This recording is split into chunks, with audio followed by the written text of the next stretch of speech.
Hey guys, it's Sam. I got some important stuff to tell you before the episode starts.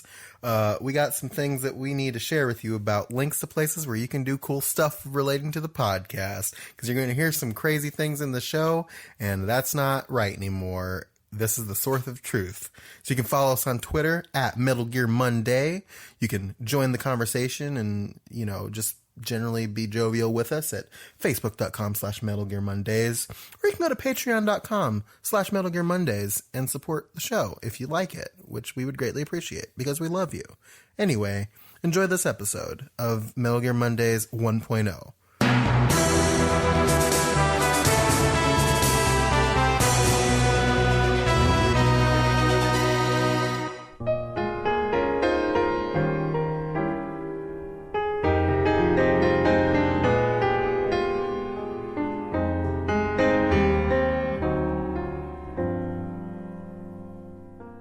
Welcome to another episode of Metal Gear Mondays, the Metal Gear podcast, where we tackle the entire series from start to finish in book club fashion. This week, as in every week, I am joined by Sam Wright.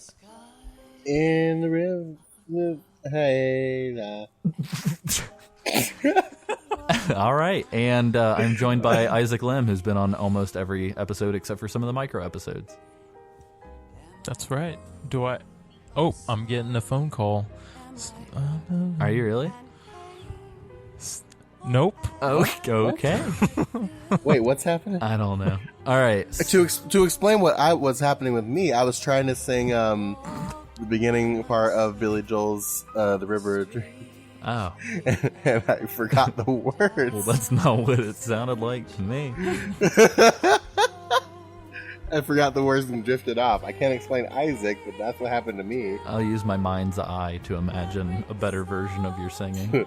Please do. All right. So just to announce to everybody, so in the past when we did our single previous reader response focused episode, we did it just like we used to do on the show, which was just having Sam kind of designated as mailbag guy.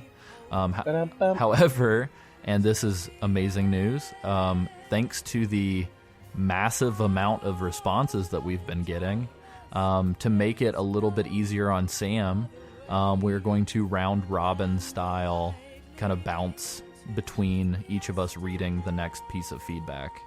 Don't you treat me like a baby. But I will say we've got a couple really long responses, so in those responses we're going to tag out mid reading. Just to make it not monotonous and not make somebody's throat hurt like a motherfucker. But just so you guys know, we are reading your responses and we will credit them to who they were said. But in lieu of self-editing and in lieu of timing, we kind of edit some of these down to make them a little bit more readable. But also to make it a little less us talking about how cool we are and us just kind of getting to the meat of your comment.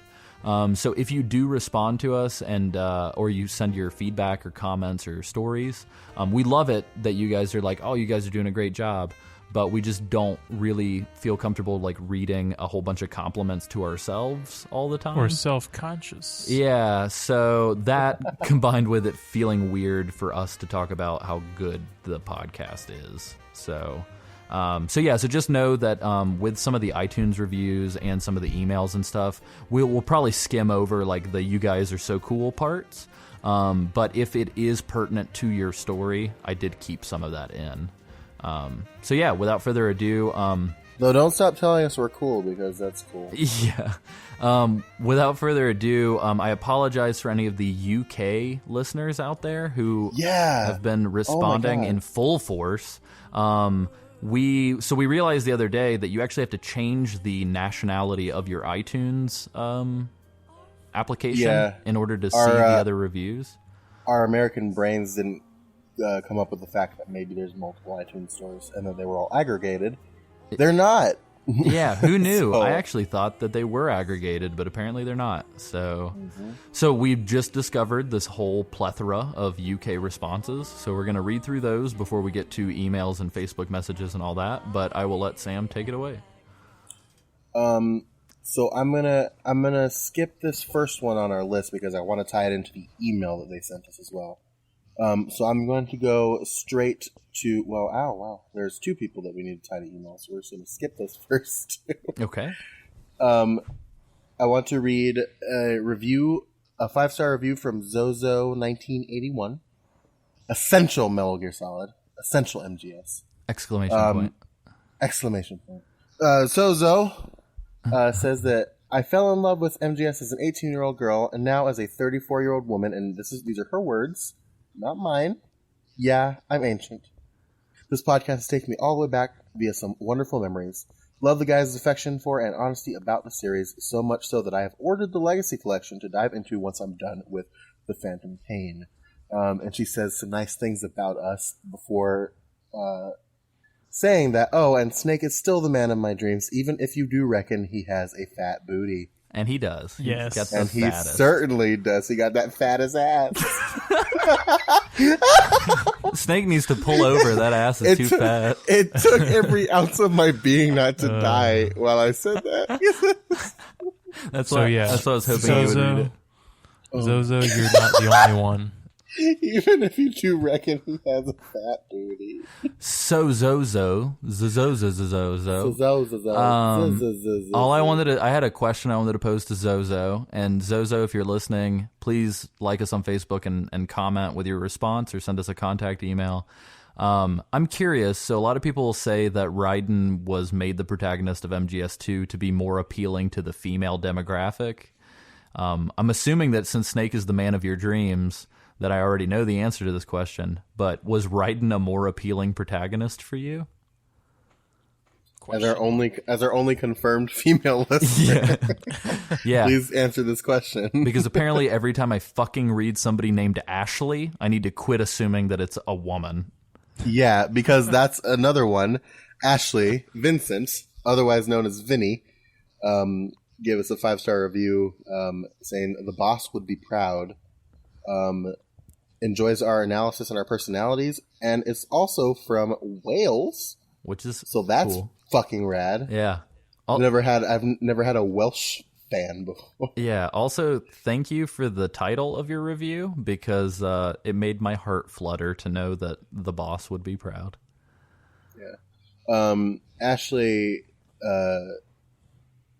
sent us a message on Facebook as well saying that Metal Gear Solid 2 is the reason why he hates swimming pools and swimming in deep water in real life, and the game fucked him over, but he still loves it and tells us to keep up the good work. Yeah, I thought that was super interesting. Please elaborate more on why it gave you a deep fear of swimming. Because I'm gonna go ahead and say they don't have landmines at your local pool. There's mines there. No. There's no mines there. So I think you're safe. You can go swimming in the pool. That's awesome. And then we got another 5-star review from Extreme Turnip, saying just awesome. Can't wait until we get to Metal Gear Solid 5, which is going to be a fucking doozy. And also enjoys the show. Yeah, if anybody has any pro tips on how we should even fucking tackle Metal Gear Solid 5, I am wide open to recommendations, because the way the plot is structured in that game, I have no idea how we're going to tackle it. So we'll get into that later, but please offer suggestions if you have them. And then we had one final UK iTunes review from Smokey01 UK, saying a 5-star review saying that Monday is now my favorite day, and it's essentially giving us a lot of praise and high recommendation. And Smokey also sent us an email. Let's see if you want to take a stab at that. Yeah, totally. So Smokey01 UK via email says, I had just purchased Metal Gear Solid 5 and was hoping to find some help explaining the Metal Gear lore, which, to be frank, has really baffled over the years. I first played the original MGS in my early 20s after watching my younger brother playing it. At first, I was uninterested, as stealth games were not really my cup of tea. However, then, my brother showed me the Psycho Mantis fight, parentheses, controller import 2. I was completely blown away. That started a love affair with the game and its many iterations that I now find myself still playing as I turn 40. My memories of MGS2 are predominantly outrage after realizing I was to play as Raiden for pretty much the whole game. That said, though, I ended up playing through it 5 or 6 times, although I never did finish the European Extreme Difficulty level. It was just so damn hard. Anyway, thanks for the great podcast, guys. You brighten up my Tuesday commute into London. Tuesday? Well, yeah. Tuesday. That's not how you're supposed to do it. It's I'm because kidding. It's a time difference. Yeah, well, and I also fuck up when I release my edits because for those of you who listened way back during season 1 where I had way more free time, the episodes used to come up at like 2 o'clock in the morning on Monday, Central Time. So when you woke up, it would be there waiting for you. However, now I edit down to the wire and don't upload until like 5 p.m. Central Standard Time. Usually. So we're trying to rectify that by trying to kind of do these recordings earlier. But yeah, so I just wanted to apologize to people who used to use this as their Monday morning commute. Awesome. So thank you to our UK fans. We're sorry for shunning you for so long, but please do not take it as a slight. We're just dumb Americans. So. And Smokey01, I am super intrigued by the fact that we caught you sort of having just picked up MGS5, and I urge you to any comments or questions or story stuff that you come across while you play it. Definitely save that for later, and we'd love to hear your stories on MGS3 and MGS4 as we keep going. Absolutely. Isaac, I've got some questions for you. I'm gonna answer them. Our good pal TJ Work, mascot of the show. TJ, show mascot. That's a little. We talked about this last time. That's kind of dehumanizing. Yeah, I'm sorry. And we should stop. You should stop calling him our mascot. He is a friend of the show. All right, TJ. All right, thank you. He's a good friend. Put your guns down, Yes. guys.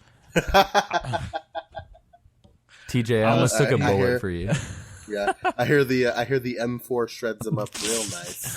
Oh my gosh. Little callback to last week. Yes. Isaac. Yes. You are no longer songless, thanks to TJ. Yes, TJ sent us all a lot of Well, music. we actually have another listener who I will read later who is also trying to send you even more music. But he's not the first. That's true. TJ. You never forget your first. TJ. Flutter. Yeah, he Jesus. sent us all a lot of great music.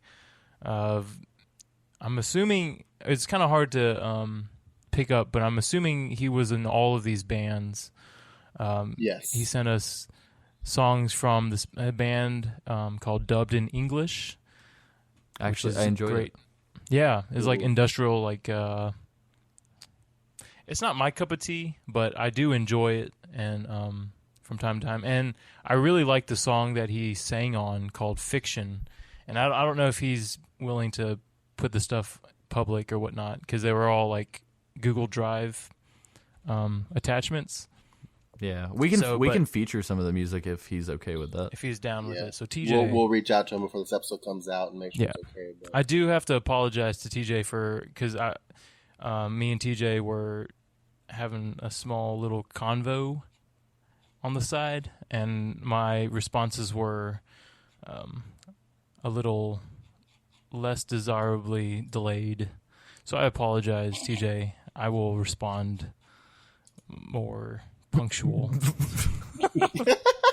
So you heard it here first, guys. If you email Isaac, he now is under contract, under oath to respond quickly. Yes. Only to TJ though. So. Oh, gotcha. Yeah. So if your name is start TJ, or it's first name with a T, middle name with a J, you now have full access to Isaac's inbox. Yep.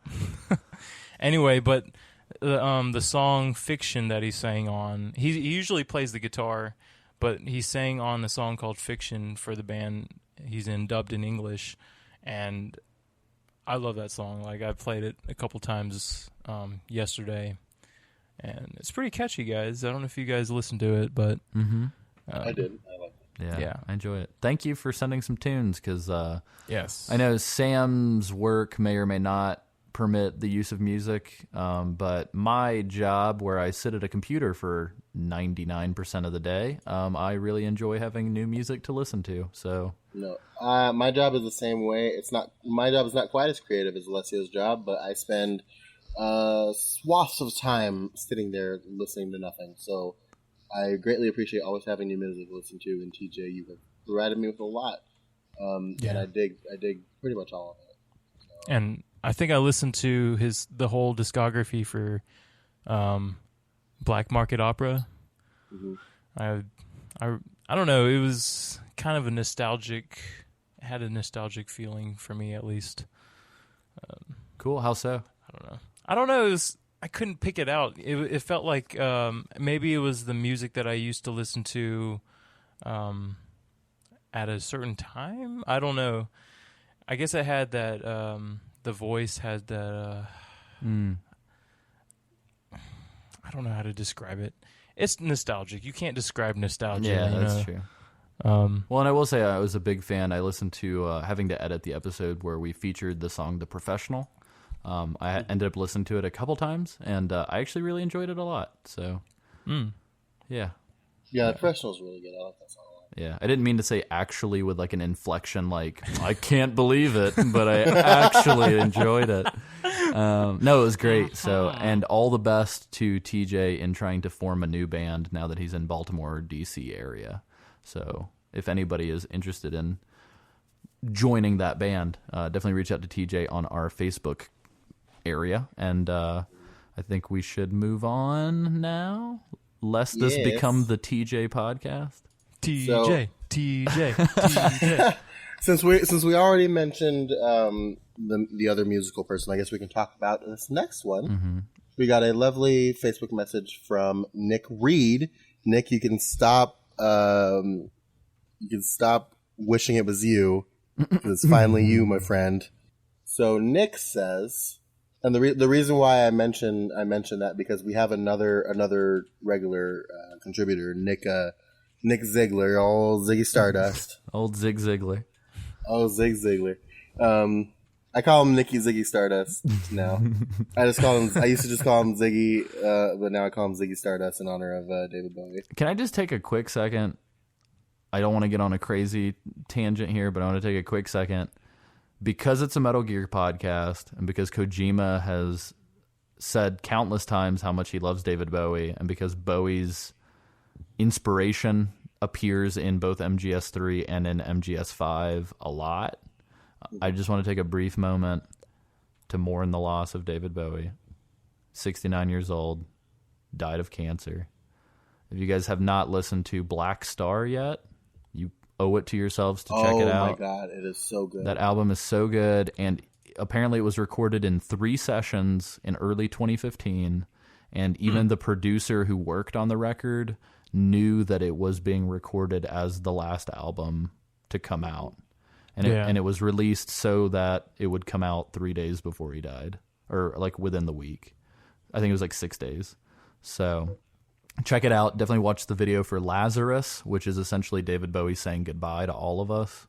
And I don't know, regardless of what you think of David Bowie or any sort of past sort of things that have been spread around recently that have become a little bit more mainstream about situations with young groupies, I just want to say that I have the utmost respect for him, and that I think we lost a very important human being recently. So Agreed.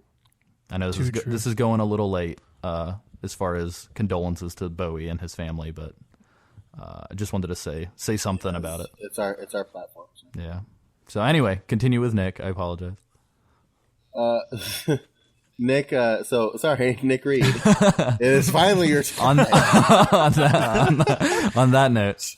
On that note. So Nick says, hey guys, I wrote a review on iTunes a while ago, but it mustn't have submitted properly or something. It was the first podcast review he's ever written, so that's cool. But he doesn't think it worked. On the podcast each week, you guys seem to be reading out things from people named Nick, and he keeps getting really excited thinking it's me. But I soon realized that someone else called Nick after you read out what they said. and it gets my hopes up every time and then crushes my dreams. So I just thought I'd try to contact you on here instead, and it succeeded. So congratulations. My first introduction to the Metal Gear series was watching a trailer from MGS1, but I never actually played it until MGS2, which blew my mind on every level. I was in the 5th grade when I first played it at a friend's house. My friend was a big fan, and he was great at playing the game and showed me all the awesome things you can do. I soon bought it for myself afterwards and played it a million times. I found the game to be quite challenging as a kid, but the graphics and gameplay kept me hooked regardless. The story has since become the most intriguing part, and after playing it again as an adult. I also love the tricky but rewarding controls. You feel like a badass once you master the controls. I still consider this one of the most ahead of its time games I've ever played. When you look at most other games from 2001 to 2002, they were nowhere near this in terms of quality, scope, and technology. When 3 came out a few years later, I found the story and characters seemed so lame and campy in comparison. Interesting. It didn't have the urgency and Kojima-ness of MGS2. To me, it felt like more of a safe fan service rather than an extremely well-thought-out meta-trolling attempt at MGS2. And I was also a big fan of the sterile, futuristic environments of 2. I've since gained a bigger appreciation for 3, especially since playing the HD remaster. The original PS2 release had pretty average-looking graphics and frame rate. I didn't mind the old camera view, but the fuzzy, overly brown-green, washed-out colors and average frame rate made it difficult to see sometimes, and was a huge letdown when compared to the silky smooth MGS2. I just remember hating the look of MGS3 as a kid. However, the gameplay mechanics in 3 were hugely expanded upon, which was awesome. Anyway, sorry for rambling. And you're not rambling. It's all stuff that is good stuff to say. So, Do you guys agree with that? With what he said about 3? I mean, I haven't played it yet, but and I think so. Thank you, Nick, for kind of opening up the conversation about quote unquote urgency and Kojima-ness. I'm going to say it again, most definitely on next week's episode, but I think that MGS2 is quite possibly, for better or worse, the best example of a singular vision. So, like, there clearly was, like, an intention with MGS2, and, like, no matter how good or bad that was on the whole game, they fucking stuck to it and saw it until the end. And I think in that sense, MGS2 feels stronger and like every single part has something to contribute. But I think MGS3 being a little bit more open and having like way more shit going on, and arguably being like a longer plot that was a little bit more surface value as opposed to like having this like meta insanity in the background. I think it feels just like way more traditional and like a little less risky than MGS2. But I will agree, too, when 3 came out, I thought that the graphics were a little less detailed than 2, which they had to be that big of a game. So I would agree that I think 3 looks way better in the remaster, and I think that says a lot about the art direction, because if a game that old, including 2, and even 1 to some respect, if those games can still hold up this far in the future, like I think that says a lot about art direction and character design. And so I don't know. I think ultimately 3 is a great game, and a lot of people actually cite 3 as being like the pinnacle of the series. But I will agree with Nick that I still think that MGS2 is my favorite. Mm-hmm. And I can also agree that it was when I first played it, I remember it being kind of, I haven't played the HD yet. I will, obviously, when we go into 3, but when I originally played it, I remember having a hard time like figuring out where things were and what things were when we were outside because of that same thing. Mm-hmm. So I can agree on a lot of those points. But does not stop it from being a phenomenal game. Yeah. Isaac, do you want to read the second half of the response? Yeah, I can do that. So Nick continues on saying, the podcast rules. I, like many others, just searched Metal Gear Solid in the podcast app on my phone and stumbled across Metal Gear Mondays. I like the dynamic of you 3 together. There's like the nerdy expert one. Then there's like the cool stoner one. And Nick, I have a little beef with you here with this next statement. And then there's the shy one that lacks confidence. Isaac, what are you talking about? You're the cool stoner one. Oh no, I'm the cool stoner one. Yeah, he did clarify because we asked him, and he said that. So go ahead. Alessio is the the nerdy expert one. Which I don't understand. Why am I nerdy? What's that voice, Alessio? I know. I'm the cool stoner one because if you recall, I had a very hefty cough Yeah. for a Cough. while. It was a because weed cough. It was that's what it definitely was. a weed cough. So if you were a little confused by my intro last week, it's alluding to this. Yeah. So, I don't actually smoke weed, and I did not have a stoner cough, but Nick seems to think so. And you know what? God gave me this voice, so I apologize. I have no control over my voice. And then, of course, Isaac is the shy one that lacks confidence. So, Continue. Isaac, you tofu of a human. Can you continue Whoa! reading? God. Oh! Jesus. You just, Not because of his heritage, yeah, we just guys. crossed Oh my God. We just many lost lines. all of the listeners. all of our listeners, all of our Asian I just meant listeners. that Isaac was subtle and was shy. subtle and flavorless. And Jesus. mushy? Jesus. He is very mushy. Oh my I God. don't. Anyway. Okay. In an, You in guys a, in seem a to have- heart way.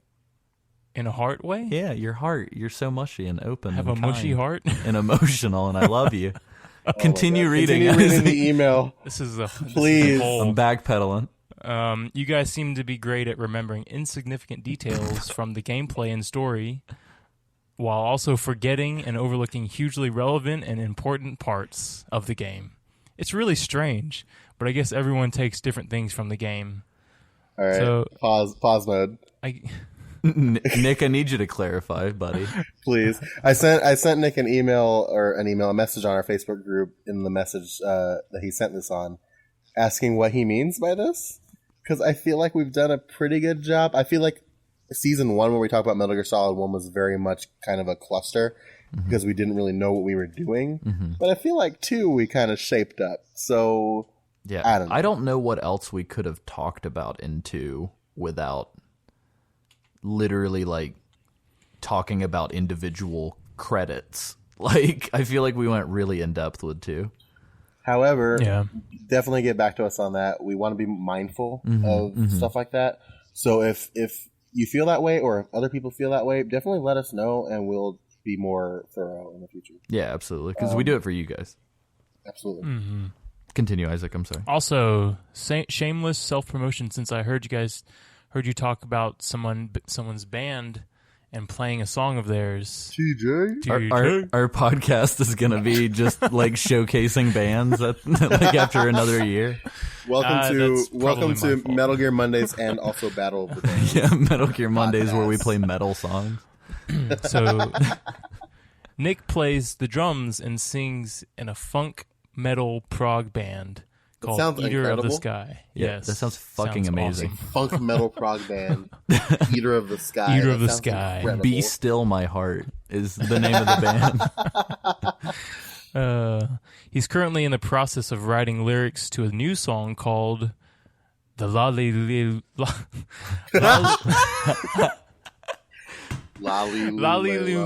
There's the plot You don't twist. have to say it. You don't have to say it that fast. You have to. Yeah, the hyphens actually Lali- tell you to increase in speed. Lalilulelo. I've never actually said it out loud, so Ah. Lalilulelo. Lalilu.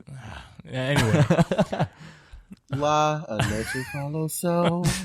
Lee. What if those are the lyrics of his new Lou. song? It's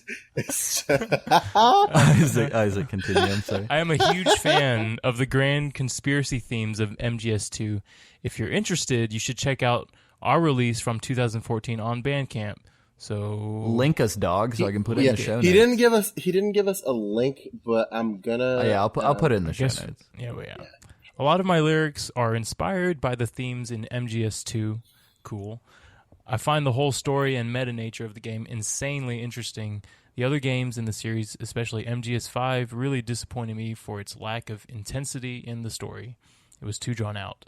I think MGS works best as a linear story. Can I just? Yeah, I I want to think- get an amen to this comment. Yeah. Like yeah, I amen, brother. agree. Like MGS5. I'm not completely done with the game, but it's not been. I've been kind of disappointed as well. Interesting. I think MGS2 was the one that Kojima poured his heart and soul into the most. It seemed like the most far out and uncompromising out of the Metal Gear games I've played. So the MGS2 episodes on the podcast have been really interesting to hear other people discuss it. Especially after hearing that MGS2 was originally going to be called MGS3 just to mess with people.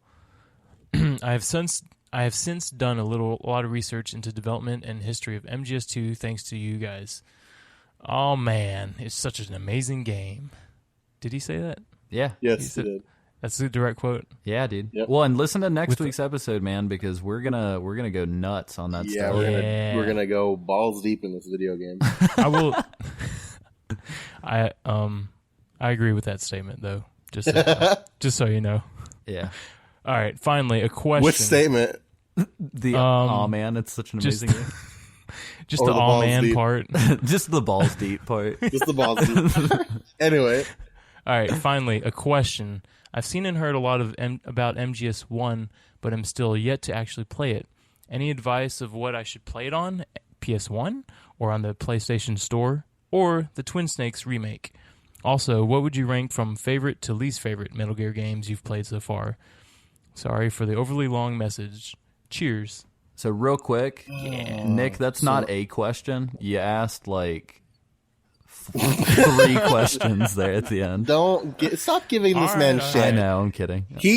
So first of all, not an overly long message. This is exactly what we asked for. So kudos and thank you. Yeah, it was amazing. Yes. 2, as far as, and I don't know, I'm going to go ahead and give my answer to the how should he play Metal Gear Solid 1 question.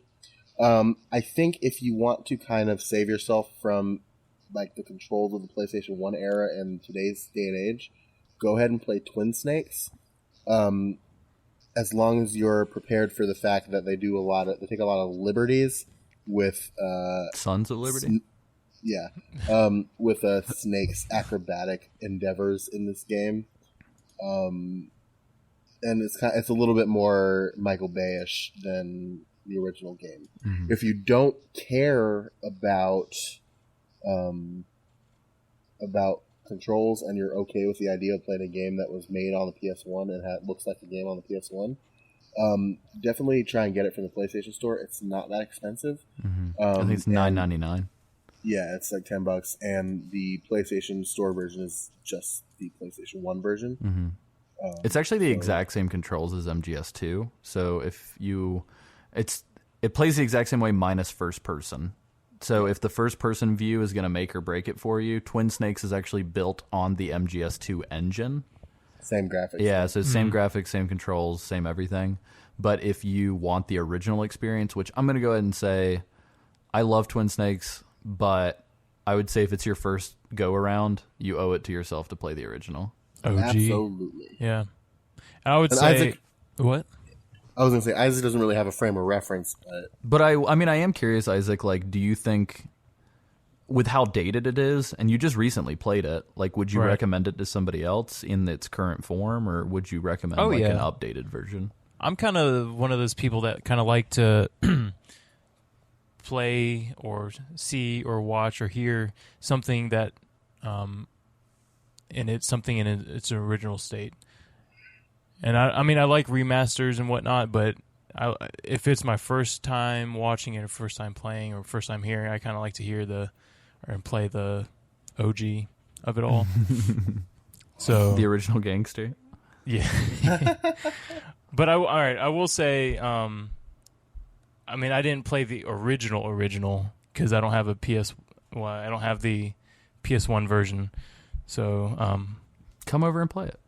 Yeah. It's so I would say the PlayStation Store and the physical copy are identical, like 100%. Okay. Like I would say the only thing that you're missing at all is like physically having to change your controller port and like having to actually flip open the disc tray whenever you change the discs. But like other than that, it's identical. So I would just play the digital version. Yeah, and I will say if you have a PS3, I would recommend getting the Legacy Collection because it's like $30 and you get like 5. How many games is it? 5 games. Yeah, the Legacy Collection you get. Technically 7 games. You get Metal Gear Solid 2, 3, and 4, and Peace Walker. So that's 4. You get digital copies of 1 and VR missions, and then you also get copies of Metal Gear 1 and Metal Gear 2. Yeah. So 8. Oh yeah. Because and then you also get the digital novels for Metal Gear Solid 1 and Metal Gear Solid 2 as well. So it's technically 10 games. And brand new, it's like $40, $50. It's definitely worth it. And to play Metal Gear 1 and 2, also for fans, we will cover them, and my thought process is that we'll get to them after MGS3. But Metal Gear 1 and 2, you have to actually access them through Metal Gear Solid 3 on the Legacy Collection, because that's what they were shipped with whenever they came to the US for the first time. So they're not separate entries like on the menu. You actually have to go into MGS3 to get to them. Which confused me at first, and then I realized what was happening. So. Yeah. Don't get caught. As far as listing favorites from top to bottom, Isaac, I'm actually curious. So far, you've played 2 of them for the show. Which one did you like most? And I don't know. I know that you can't separate the 2 because very much so 2 relies on you having played 1. But which did you like between the 2? In terms of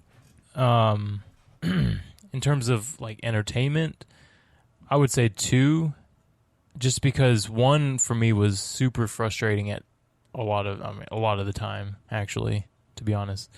And 1 I feel like had a better atmosphere or whatnot. Mm-hmm.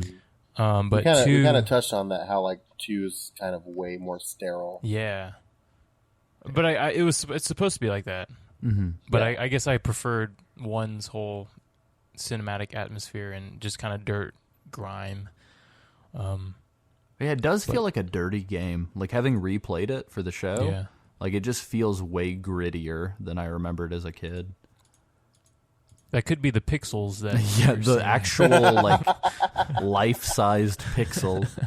No, that's awesome, Giant. man. I think Peace Walker and 2 are like way at the top of my list. And I think as far as gameplay, I think Metal Gear Solid 4 might be like the perfect culmination of Metal Gear. I originally thought 5, like having played 5 like most recently, I was like, dude, 5 is like the way Kojima wanted MGS to always be. But I almost think that, like, going back to like the linear structure, I almost think that the open world breaks the story so much that I think 4 is like that perfect in between, where it's like, here's an open world to explore, but we're gonna funnel you into these like holds where like you have to go through this area to get to the rest of the game. And 5 isn't like that. 5, it's like you can fucking get on a helicopter and go wherever you want. Like, so go ahead. Sorry, I was gonna say, I honestly, and it's kind of weird for me to say it this way. I think 5 is my least favorite. Yeah, I think from a story perspective, 4 is my least favorite, but I think from a gameplay perspective and a story perspective, 5 might be at the bottom of that list too, because I think by the end of it, like, it just takes so fucking long to get anywhere in the story for 5. And like, I don't feel like the payoff is worth the repetitive gameplay. Mm-hmm. So, and I don't know. I also haven't played it. I can't say for sure. Like, I haven't played Peace Walker much. Dude, like, Peace Walker is so good. Which I'm sure it is, and I wholeheartedly believe that. But I just never had a chance to play it. And so I'm going to be going into it when we get to it finally for the first time, which I'm excited about. But TJ actually kind of tells me that playing Peace Walker and having Peace Walker in 3 under your belt really helps to kind of boost the enjoyment of 5 a little bit. Mm-hmm. No, definitely, I agree with that. I will say it will boost your enthusiasm for 5, but it simultaneously makes you upset how little any of that shit matters in 5 when it should matter, like, a lot. You know what I mean? So I think 5 might be that great tragedy. So I think by the time we get to 5, we're going to declare Metal Gear Solid 5 is a fucking tragedy because it's amazing, but I feel like it was maybe like half a year of development time from being like truly amazing. Because so much was cut and so much didn't end up in the game that by the time it released, I 100% feel like it would have been way better if they would have delayed it. Yeah. But anyway, cool. Sam, did you have a different response to that besides what you already said? No, that's about it. Okay, sweet. I guess I should say. Yeah, what's your favorite? Probably 2. Probably 2's the one that I have the most memories with because 1 was like one of the first video games I ever played, but I was a lot younger the first time I played it. 2 was the first time like I ever remember being crazy excited for the video game. And I played it so many times that it's just like it's ingrained in my brain how to play it at this point. And it kind of baffles me and kind of upsets me a little bit that I didn't know there were stairs on the right side of the fucking arsenal. So yeah, let's move on. Yeah, we didn't show any love to 3. I'm just gonna go ahead and say that's because 3 is so good that like we can't even talk about it. Like, yeah, we're gonna show all of our love for 3 here in the next. Yeah, it's a great game. It's a great game. Yeah. On the Facebook page, we got a Facebook message from DCD Mario. It's a quick little message saying that I'm going in, guys. I'm going to buy the collection today and play along. You guys are only on 2, so I'll have to jog at a fast pace to catch you all. And we reassured him that it's going to be a little bit before we get to 3, so he has plenty of time. I'm also going to go ahead and throw this out there. I feel like Konami should be sending us royalty checks with the number of people who we've gotten to buy the Legacy collection. There we go. Cool. I'm going to take this next one. This is from Josh Dykes via the Facebook page. I'd just like to say that you guys have been a staple of my hour-and-a-half long commute to work every morning. Thanks, Josh. I, too, come to you guys from searching on iTunes for Metal Gear, and I've been impressed with y'all's banter ever since. As for MGS2, I went back and played the game to keep up with the podcast, and I was impressed by how surreal the game's final moments are. Not knowing much about Solid Snake as a character, I played the Twin Snakes years ago, I really connected with Raiden, and not really knowing what the hell was going on. Solidus Snake was a fun villain, and then he says question mark, and I really dug the sword fight at the end after all of the utter humiliation Raiden was put through. Gameplay-wise, this game takes a bit of getting used to after multiple play sessions of Metal Gear Solid 3 and 5. Did you guys miss the tank controls from 3 as much as I did when playing 2, or am I just a crazy person? Anyway, I think it's cool that you guys are filling in the gaps of the story for those of us that missed out on the other games in the series. I can't wait to hear y'all's thoughts on 3, my favorite, and keep up the good work. I'm going to go ahead and throw this out there. So, if by tank controls, you mean that you can use like the D-pad to kind of like walk slowly, I don't know. So when I hear tank controls, like I don't think any of the Metal Gear games have tank controls, because tank controls to me is like OG Resident Evil. Yeah. Oh my God. Where you have to like turn into a direction before you can actually move in that direction and like reverse slowly. And I guess MGS3 has a little bit of that because you can kind of spin Snake in place a little bit. But I guess I don't know what you mean necessarily, Josh, because I feel like they all are like point analog, stick in direction, go in that direction. So I guess, so what I pull from this is I think MGS 1, 2, and 3 all have like a little bit of like a slower kind of mechanical control scheme. And then I think from 4 onward, it kind of became a little bit more like Gears of War, kind of like flowy. So I don't know if that's what you're talking about, but I don't know.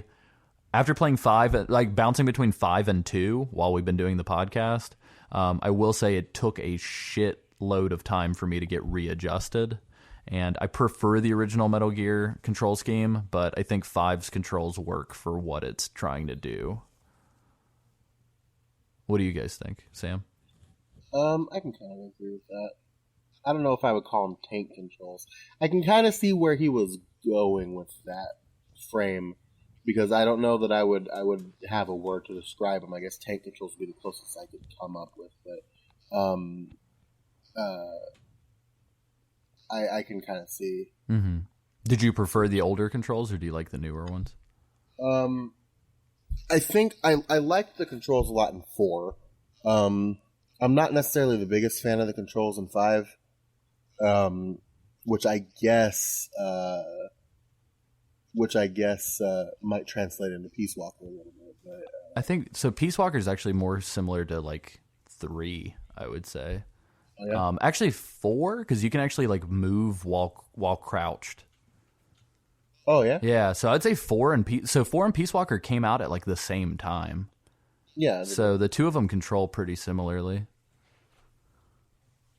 But sweet. Isaac, I'm gonna read this first part. But like the little header part, but I'll let you read the first half of the actual email.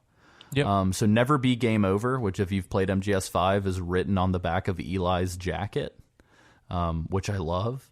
But never be game over is also the Facebook page for the Reddit MGS page. And this is a fellow who contacted us through that Facebook page. So the email did have a name, but I didn't want to read that name via email. So I'll just refer as the page name. And if you want to write in with some more stuff on a future episode and you want us to read your name, feel free. But I just wanted to refer to him as Never Be Game Over. So Isaac, take it away. So NBGO says MGS2 is actually pretty unique in that it's almost absent of historical substance. It's mostly focused on the time that it existed. True. It's far more meaty in the philosophy department. You know, that postmodern stuff. You're the player pretending to be a hero who's pretending to be a hero who relives the previous game's events and meets the actual hero. I'm pretty sure you guys noted the origins of Fat Man's name. If not, now you know that he's named after the atomic bomb that was detonated over Nagasaki during World War II. Huh, that's cool. I did not know that. That's where I was going with last episode about Raiden's name. I was thinking about this email. Oh, yeah. That's Yeah, and this is the fella who is actually super, super generous, and I can't thank you enough, who has told us that he wants to be sort of our historical reference moving forward. So he would love to give us feedback from a history perspective, because that's what he's coming to these as. He's got a background in history. And so I thought it was super neat, and there's tons of links in this message that I will put into the show notes. That's really cool. So he links to the blog, and he says, this blog post is from a game developer that I really admired for writing it, but is more of a thesis than anything. One thing I find odd that really seems silly if you're familiar with it is Jack's child soldier background. Apparently he fought as a Caucasian boy in the first Liberian Civil War. However, it was mostly an ethnic war, so it's unlikely he would have identified with any faction, although ethnicity or nationality is not determined by one's skin color, but rather their shared language, cultural perspective, borders, and economic situation. It seems a bit silly that Jack would have repressed these details of his life for so long, because he would have an accent or some kind of verbal habits that would stand out, or at least to the player. It would make a lot more sense if Jack was black. Tenacious D. Is that a pun? Jack Black? Jack Black. Jack Black. Kung Fu Panda 3 in theaters. Oh, God. Anyway. Official sponsor of Metal Gear Monday. Huh. That's interesting. I don't even know if it actually is in theaters yet. I don't care. Yeah. Continue, Isaac. Kojima is undoubtedly a leftist, although maybe not so progressive on the question of women. I don't know. With Quiet and MGS5, I will say he is not so progressive in the question of women. No. So he's not really thinking about these things, but he's working this in because of the involvement of the U.S., of the Patriots in this case, and the conditions created by the way of finance capital that laid the groundwork for the conflict. And then he links us to another article. Huh. Wow. Are you commenting on the article that you're totally reading right now? Huh. Am I reading?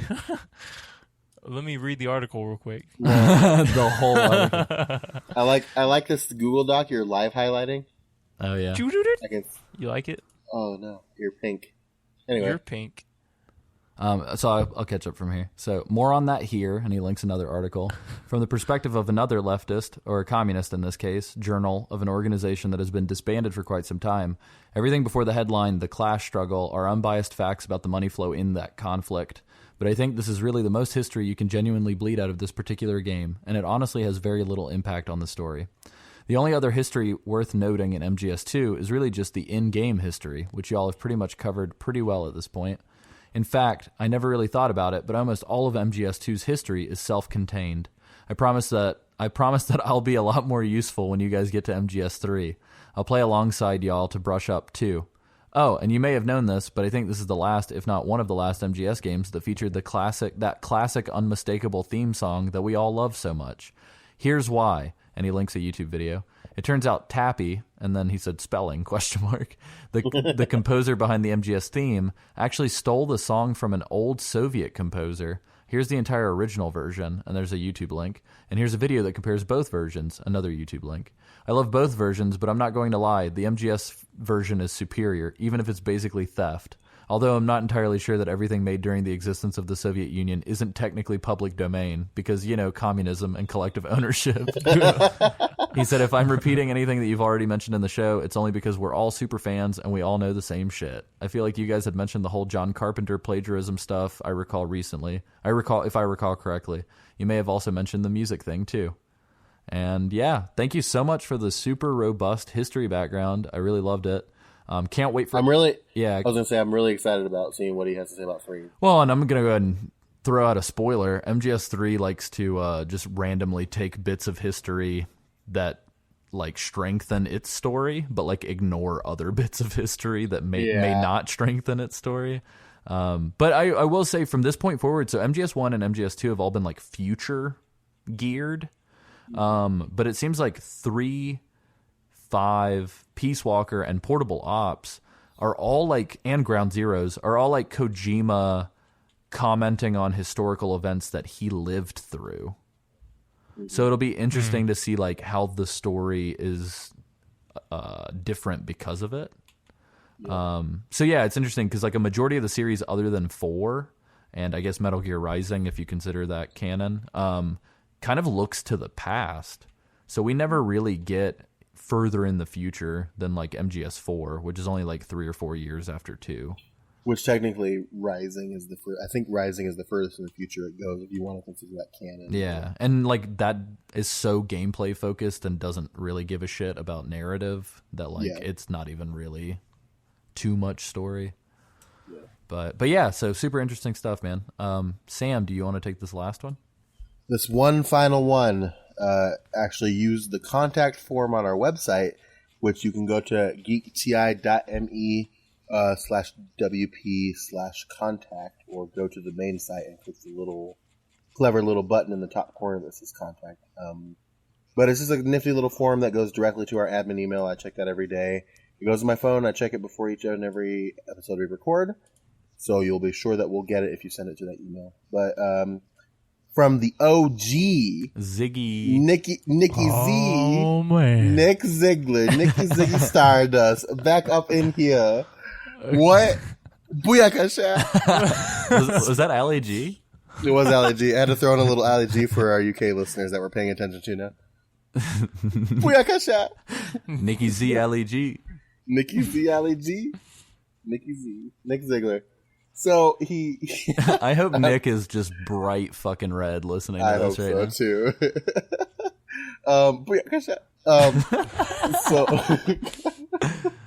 So Nick says the OG Nicky Z. Oh my god. I'm never gonna be able to do this. Sam, you drove the car straight into the ground. The elusive Sam Wright hyena laugh, ladies and gentlemen. Nick, you killed him. Oh god. So Nick Ziegler. Oh my god. You're my favorite.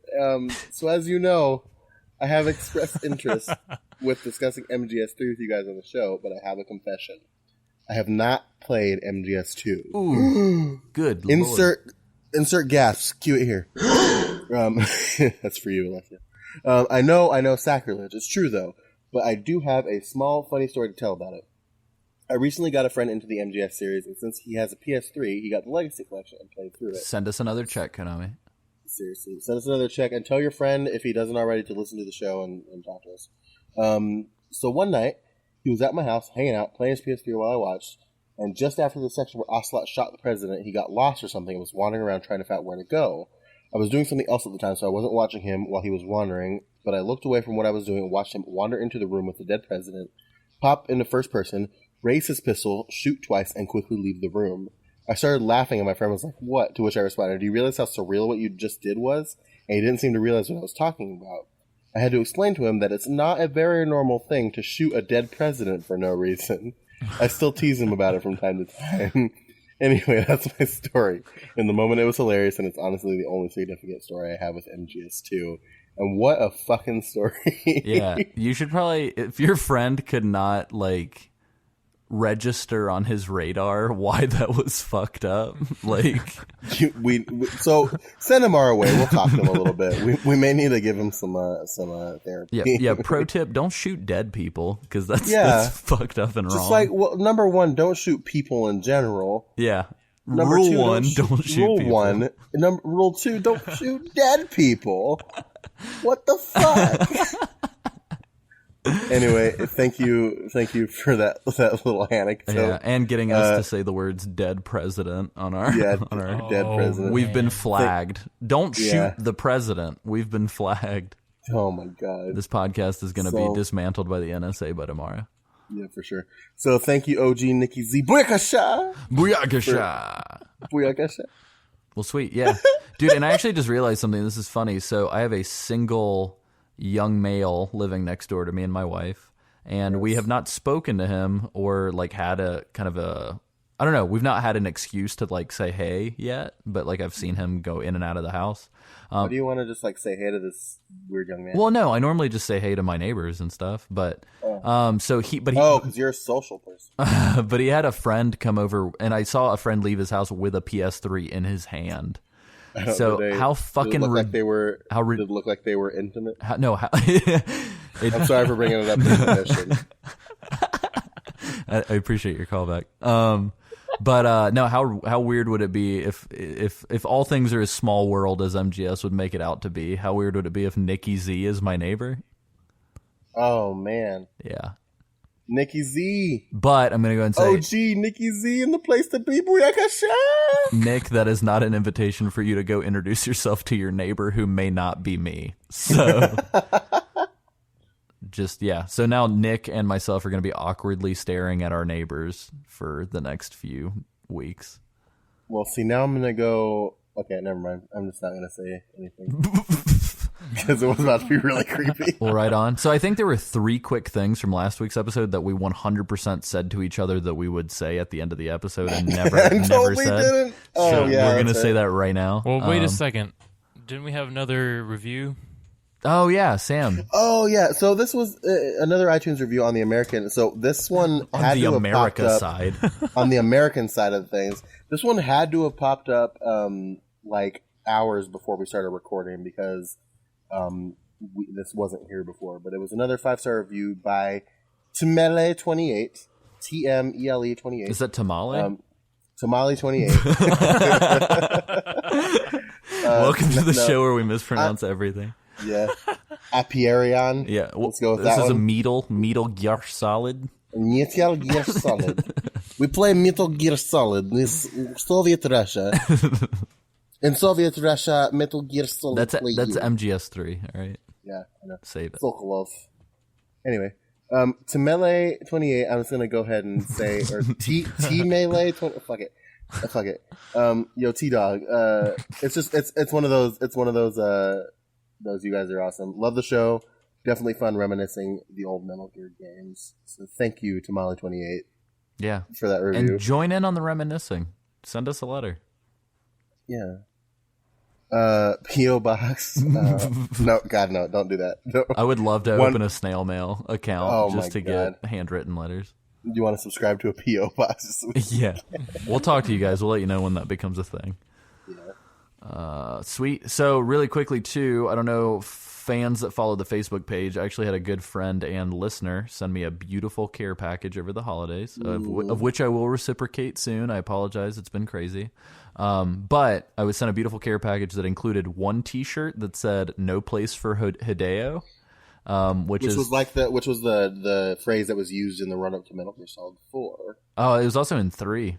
Was it? Yeah, well, it was like a promo where it was a bunch of director chairs. And there was a director chair that had Hideo's name on it, and then the name fell off, and it was a different director. And then there was like, I think on the back of one of the chairs it said "No place for Hideo." But I know that it resurfaces. Yeah, MGS3 was almost directed by a completely different person. But anyway, so I got a nice shirt that said "No place for Hideo," and then I also got some Calorie Mate. Yay! So when you play MGS3, Isaac, there is some product placement. And some of the food you can eat in the game, because you have to eat to maintain your stamina gauge, is Calorie Mate, which is a Japanese, like, Scottish shortbread cookie, but it's made to give you energy and the same nutrients as a full meal. And I got a package of it sent in the mail, and it's delicious. So, yeah, and that's not us saying, like, please send us gifts, but that's just me saying, like, that happened and it was neat and Metal Gear related. P.O. Box. Yeah, but please send us gifts. But really. Yeah, but really, please send us gifts. Really, send me candy. I can't remember what the drink from MGS3 is called. But there was balls. No, I wish there was a drink. There was a drink in MGS3 that was also licensed. And if I remember correctly, and I'll include it in the show notes, there was an ad campaign for the drink on TV that Solid Snake appeared in as like a trade between the two, which I thought was really funny. But yeah, so anyway, that's been our show. The last 3 things that we wanted to talk about were from last episode. I'm trying to recall. Number 1, so we've totally skipped over the fact that Fat Man was an agent of the Patriots sent to test Raiden's skills, essentially. Oh, that's right. Yeah, he was like the field, like the midterm, I guess. Yeah, the midterm. The midterm exam. We also missed the fact that when Solidus dies, he kind of falls down off of the top of the building and onto a statue of George Washington, which was another spot of symbolism. Yeah, and that it leads to the other thing that we missed, which was it's kind of like the finale to the metaphor throughout the game that the terrorist group that Solidus put together, which I think we mentioned once in passing, is called the Sons of Liberty. And I think this goes back to the comment that we read earlier where it said Solidus was a fun villain ? Replaying the game, I guess, and Solidus is kind of a dick, so you might kind of miss his whole point. But I definitely realized that like he was fighting to take over America from the Patriots and to bring about an American democracy. So he maybe wasn't a bad really guy. A villain? Yeah, I think he may have been a good guy, but just a really shitty human being. Yeah. So I don't know. We'll leave that up to you guys to decide. But yeah, so those were the 3 things we missed. For sure, like us on Facebook, facebook.com/Metal Gear Mondays. Check us out on SoundCloud and Facebook at Geek Time Pod for the whole network. Go to geekti.me for the website for the network. Check out all of our great shows. Sam just released a wonderful podcast called May We Have a Word, where he spends 30 to 45 minutes talking to somebody about a word and what that word evokes to them and stories about that word. The first episode was the word begin, appropriately enough, and it actually featured me. So if you like me and Sam, check that out. And listen to the rest of the show as it comes out. And also our good friend from the network, Aaron DiPasquale, just released a show called The Week in Geek, which is a geek news podcast. As you hear this episode, he will be 2 episodes deep. Yeah, so definitely check that out. Search it on your podcast application. As always, leave us a... really quick. So you're going to talk about iTunes reviews. Uh-huh. If you type in geekti.me in the search bar of iTunes, in the podcast section, it's all of our shows. Oh, and it could just be Geek Time without the dot. Yeah, that works too. But just to kind of like foolproof it, if you want to do the dot, you can. Mm-hmm. But I didn't realize that when I set up the feeds that me putting Geek Time as the author ties them all together because I'm a dummy. So if you just type in Geek Time in the search box, you'll get the first results for everything is going to be our podcast, which is great because if you want to subscribe, I will say for those of you that look to us to be your Monday morning commute, or Tuesday morning commute, if you subscribe to the other shows, I'm going to go ahead and throw this out there. You might actually have something to listen to most days during your commute. So I know that your time is valuable, and I'm not asking you to spend all of your time listening to what we're doing. But if you are looking for something to listen to, there you go right there, because we've got stuff coming out pretty much all week. Not all week, but most of the week. Yeah, because I know, so this is obviously Monday. Word is on Wednesday. There's going to be a new show. When is this episode coming out? Let me do a little I believe it is the 25th. Yep. So coming up next week on Tuesday the 2nd, the first episode of Toast, which is an anime show where me and my friend Kevin sit down and watch anime and make fun of it and each other. Mystery Science Theater 3000 style. Straight up, with special guest, third chair Gannon the cat. That's going to start coming out on the 2nd of February on Tuesdays. So, and then the Geek Time podcast comes out on Fridays, every other Friday. So definitely check that out. Mm-hmm.